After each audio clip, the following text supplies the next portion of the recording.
This is a much loved and it's a very sort of familiar valley, and it has a lot of wildlife interest. But actually what we have here is not natural. It should be intertidal habitat, salt marsh and mudflat, and this is also incredibly important habitat of which we have very little. Man, across the last 300 years, has done a lot of work to the land and to the environment. So we've chopped up fields, we have channeled water. We have an embankment, we have a road, we have an old railway line, we have an old municipal dump, we have a cricket club, and none of these things ideally you would have in a floodplain.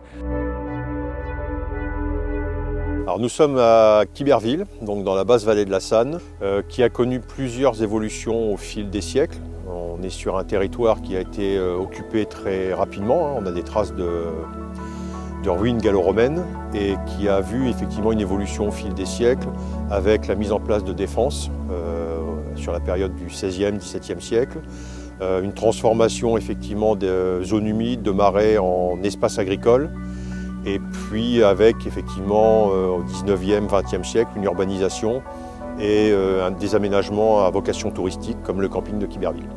We now know, and it is, I think pretty much everybody accepts that climate change is real and it's happening. One of the key things that will affect sites like this is sea level rise. And we're expecting to see, current thinking is in the order of a metre, maybe a bit more than a metre of sea level rise over the next 100 years or so. On the very biggest tides, water comes just about up to the top of this embankment. So in 100 years' time, on the very biggest tides, there's a good chance that water is going to be a metre over the top of this embankment. These embankments will not stand up to that. They will fail and they will get washed away.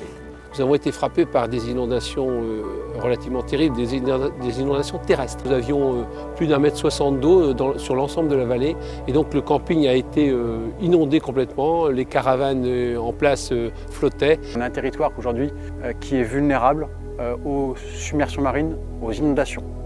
Donc le maintien de la situation actuelle engendrerait probablement à terme une fermeture administrative de l'actuel camping, qui est très exposé, voire en cas d'inondation, de submersion ou de submersion, une éventuelle dégradation du front de mer et donc une répétition, comme on a pu le voir dans d'autres régions, mais ici même, des phénomènes météo-marins extrêmes qui dégraderaient la situation tant du point de vue économique et social que du point de vue des milieux. So, if we don't do anything, what we will end up with is a site that fails and is flooded by the tide anyway.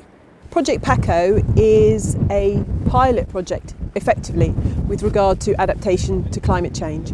Behind us, actually, there's going to be a 70-metre breach here.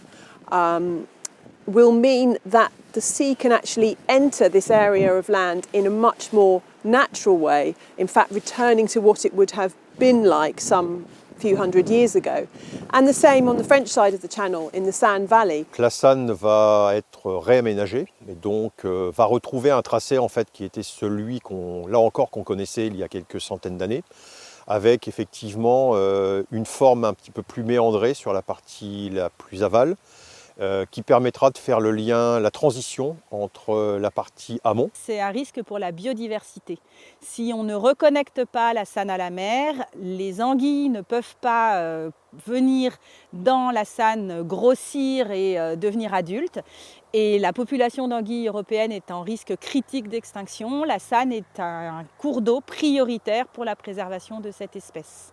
Making the changes that we're going to make will enhance the biodiversity because we will actually be allowing species to re-enter into those areas. We're going to be capturing carbon, which of course is another essential aim currently. There's been some quite groundbreaking stuff to understand the detail of some of these complex issues.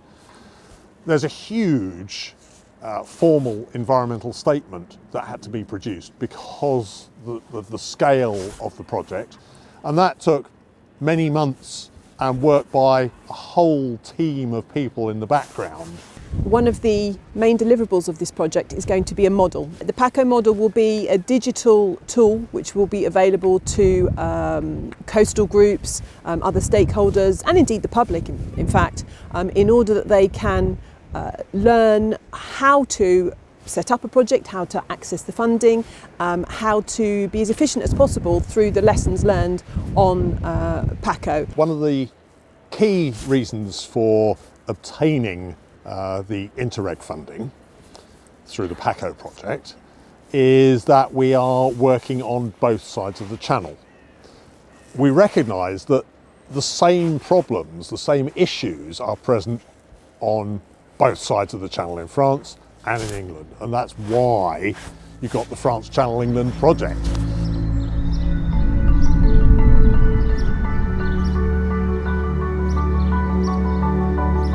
The project is made up of a group of 6 partners, so I work for the Environment Agency and we are the lead partner. We then also have DEFRA, we have the Clinton Devon Estates, which is based locally here. Et après, nous avons eu bien sûr l'Agence de l'eau, le Conservatoire du littoral qui est un partenaire qui nous a soutenus depuis le début, les bassins versants, la région, le département, l'ensemble des partenaires, la DDTM. It's got a total value of 26 million euros, and of that 17.8 million euros is coming from the European Regional Development Fund. There are significant contributions from the other partners though. So for example, the estate, which owns most of the land here, is making that land available to the project. So that's a big contribution in kind. The Environment Agency, through Government for Defence Grant in Aid, is paying for most of the rest of the works which are taking place here on the Otter.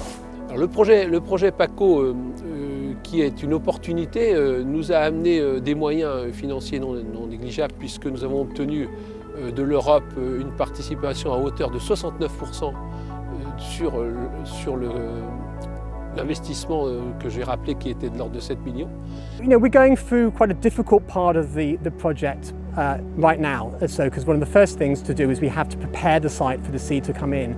There is vegetation that exists on the site. There's grazing meadows, there's agricultural land, there's some hedgerows and there's some trees. Now these will die when the tide comes in.